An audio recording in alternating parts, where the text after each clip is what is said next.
திருமண மேடையில் மணமகன் செய்த காரியத்தால் திருமணமே நின்று போன சம்பவம் பெங்களூருவில் அரங்கேறியுள்ளது.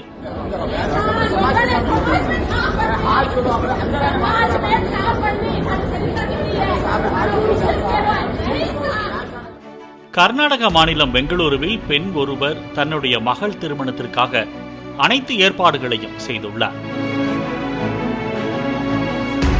திருமணத்திற்கு வந்த விருந்தினர்களும் மகிழ்ச்சியாக பேசிக் கொண்டிருந்த நிலையில் திருமண வீடே கலகலப்பாக இருந்துள்ளது. அப்போதுதான் அனைத்தையும் கெடுக்கும் வகையில் இருந்துள்ளது மணமகன் செய்த செயல்.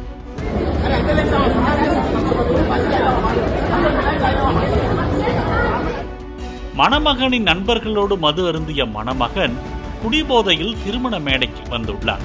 ஒரு கட்டத்தில் போதையில் ஆரத்தி தட்டையே தூக்கி எறிந்து ரகளையில் ஈடுபட்டதாக கூறப்படுகிறது. மேலும் திருமணத்திற்கு வந்த உறவினர்களிடம் மணமகன் போதையில் தவறாக நடந்து கொள்ள முயன்றதாகவும் சொல்லப்படுகிறது.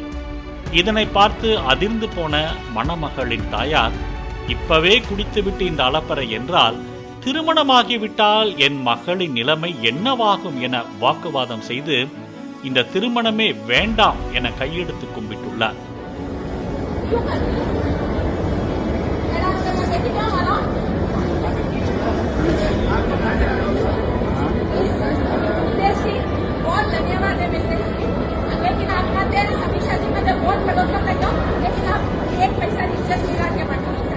இந்த வீடியோ சமூக வலைதளங்களில் பரவி வரும் நிலையில் மணமகளின் தாயார் எடுத்த முடிவை பலரும் பாராட்டி வருகின்றனர்.